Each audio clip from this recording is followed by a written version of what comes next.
There's no such thing as a perfect life. Everybody goes through their battles, whether with themselves or with unfair circumstances presented to them. Everybody goes through difficult times. May it be as trivial as failing a test or silly teenage heartbreak, or maybe something more serious such as mental health issues or the death of a loved one. Many of us have experienced hardships that have impacted us significantly. The kind that stops you at your tracks, leaving you lost in a life where already nothing was certain. The kind that contaminates every single aspect of your life, squeezing the life out of you, leaving you paralyzed. This is when the power of resilience comes in. Like the friend that lends a helping hand, resilience is the reason that we're all still here today. Resilience, by definition, is the ability to recover and rise up from adversity or difficulty. One thing to note about resilience is that it is nurtured. Nobody is born with a heart of steel. It is developed through your experiences, developed through emotional anguish, developed only when we know what it's like to be at the lowest point imaginable. At one point last year, I found myself extremely struggling in school. My once pristine and perfect grades were falling faster than I could process it.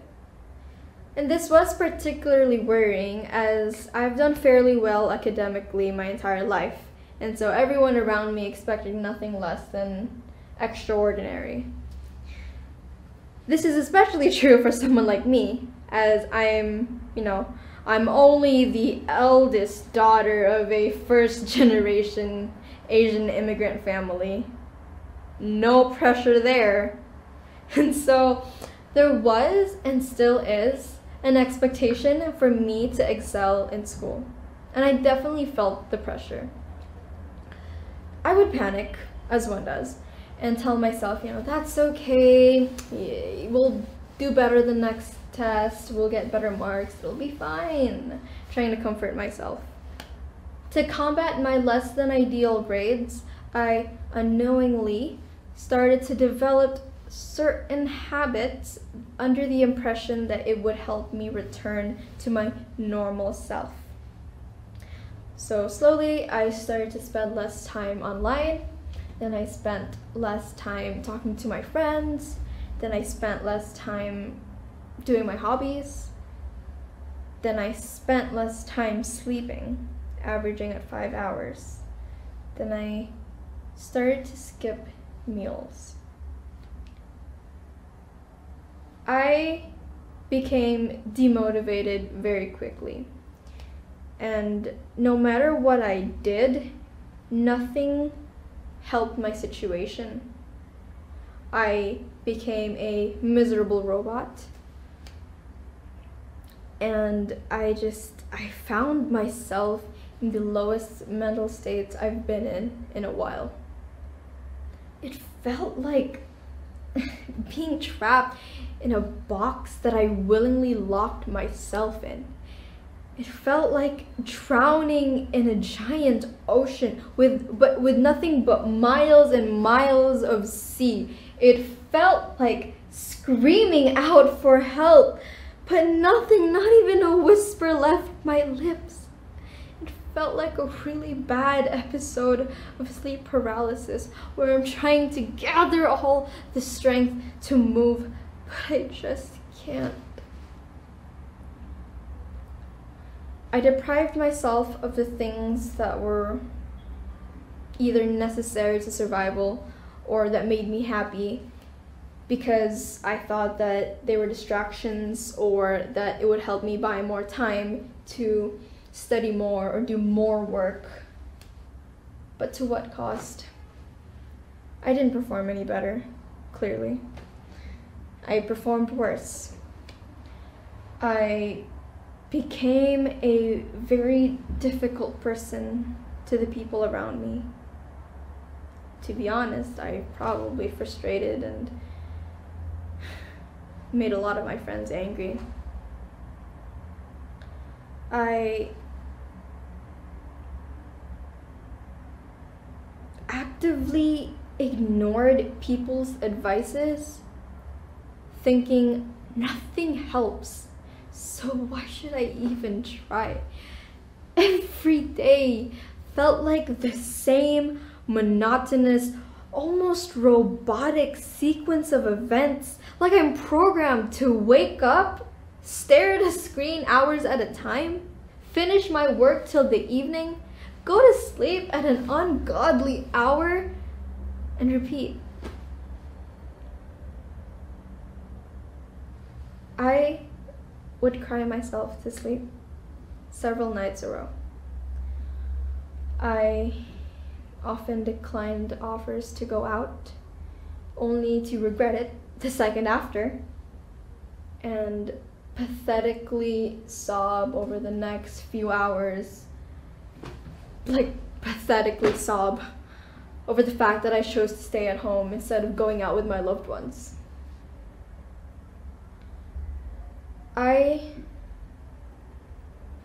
It was so bad at that point that anything would tick me off the wrong way, and I would just spend the entire day wailing like an infant. I stopped living for nothing. That experience helped me learn lessons of resilience that have stuck to me since, and I intend to share them with you today.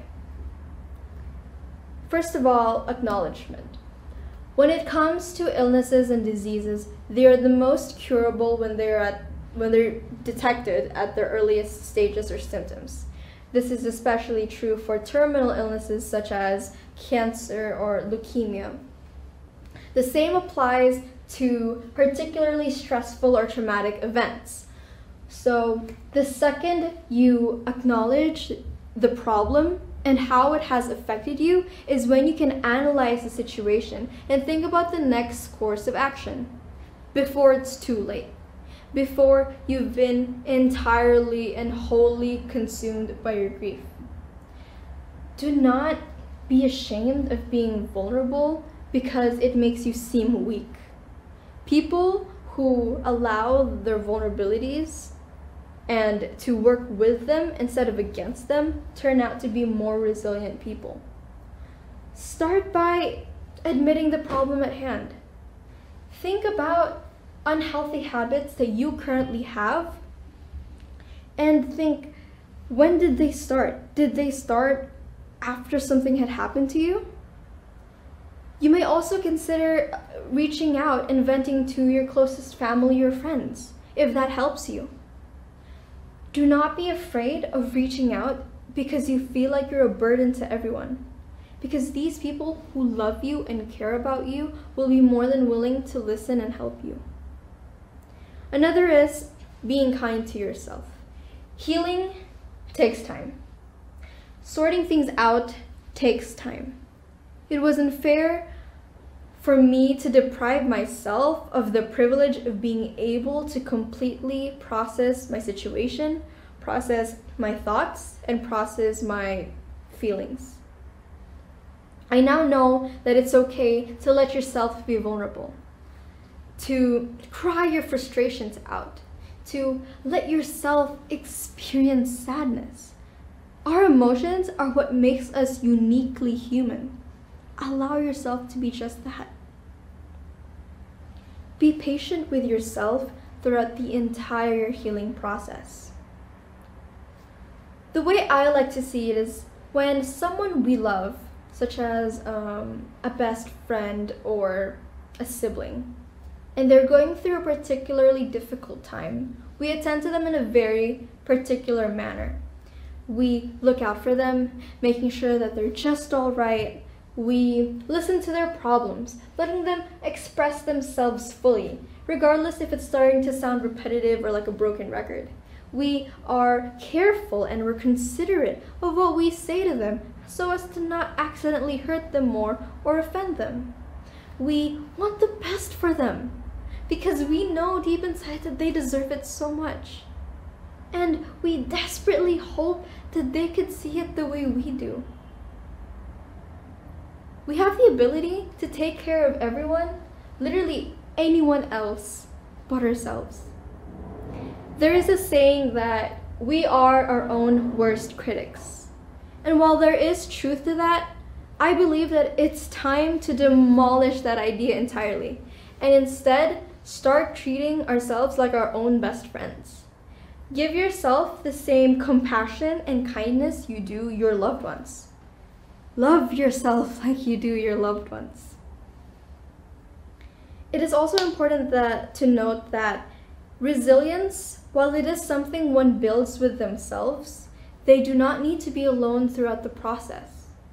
People can be very difficult when they're going through a tough time, but you need to be there. We need to be there for them. And while still giving them the space that they need so that they can think for themselves and figure it out themselves. All throughout my teenage years, I have had to go through several difficult experiences that have eventually shaped me to be the person that I am today. From falling into depressive episodes to being extremely paranoid over things that I had no control over, I felt beaten to a pulp after every single hardship. The love and kindness that I felt from my friends and my family, and being patient with building my own relationship with myself has helped me through that. While at the moment you wish you'd felt anything else but the pain and the sadness and the grief, in hindsight you'll realize that it was merely a building block to your resilience. The mold that creates a stronger and wiser version of yourself. Strong and resilient people aren't some invincible creatures who have never cracked under pressure, who have never cried themselves to sleep, who have always had everything figured out. The most resilient people are those who acknowledge their issues when they arise and know their limits. The ones who allow themselves to be vulnerable and to work with these vulnerabilities instead of against it. The people who are the most patient with themselves when they are at their weakest. Let's stop being our own worst critics and start being our own best friends. The beauty in difficult times reveal themselves when the wounds have healed. Wear these scars with pride. Thank you.